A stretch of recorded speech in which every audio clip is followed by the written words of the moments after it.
Hi Ben, this is Phil Beever at the Wilderness Club. Great to see you last night. Just want to recap on what we worked on. So if we look at your swing here on the left, this is your first one. You can see here as you start to take the club away, your hands definitely travel outside the line. So if we draw a line literally straight through your hands like so, we can see your arms and hands go away from you quite drastically.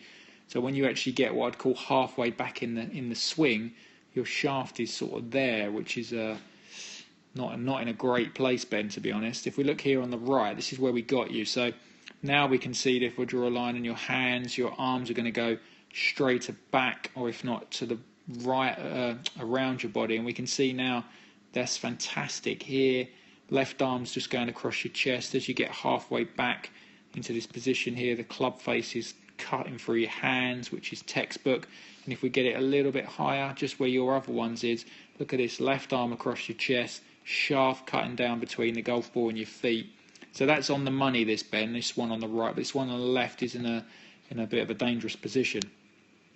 So if we carry on from that, we can see here from this position here, the club is only going to work up really, and we can see this by your left arm. So there's no softness of the hands here. The club head's still way in front of us, and as we get to the top of the swing here, look at the club shaft there cutting through your face.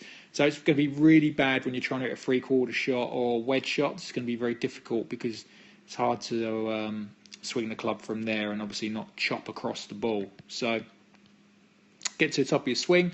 For me, it's way too long. We can see here through this little triangle here that the golf club is a little bit long.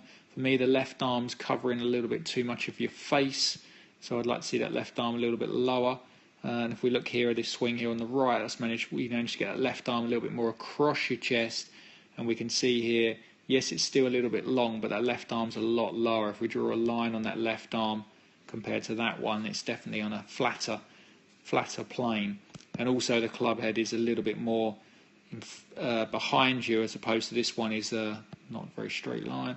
This one's a little bit more in front of you, as we can see there. If I drew this line a little bit better, there you go. So you can see that with the shoelaces, this one's cutting through the heel, this one on the right, and this one on the left is cutting through the shoelaces. So much better position there on the right for me, Ben.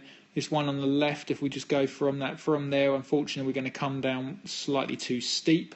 So we can see here as we're coming down, because it's too upright, the shaft is a little bit too vertical on the way down. So we can see if I draw a line there, it's pointing between your golf ball and your feet, which is the same as your swing on the right was. But now if you look on the one on the right, we get to shallow the club. We can see this little magic move here. We're going to see the butt of the club just work a little bit more down behind you, which is really, really good. And now we come into the delivery slot here. The shaft is perfect. Shaft now is pointing above the ball, as we can see there, which is massively different to the one on the left. Really happy with that. One on the left again, from here we can see as you're coming into impact, everything's straightening, head's gone down, legs are too straight. Here we can see that. If we look at this one on the right, same thing's going to happen because we haven't worked on your delivery yet. So we can see there, not too good as well. And then if you give it a sort of flick to sort of save it and get to a finish. If we go back to the left as well, we can see the same thing's going to happen, a bit of a flick. So there's no rotation in the lower half. So really happy with what we worked on really on this swing here on the right. So we've got the hands going in, soft grip. That gets the club shaft hinging on the inside. Great position there. Left arm's pure. On the way down's really good. And then I gave you another drill just to fix this transition. Do you remember I put that alignment stick down the butt of the grip and just asked you to hit half shots? And that actually got you to stay in posture. Made a massive difference, and it stops you flicking at the ball quite a lot, Ben. So work on that alignment stick for me. Keep working on getting the soft grip and getting them hands in. Bit of alignment stick on the way through, and it's going to make you incredible. Cheers, Ben.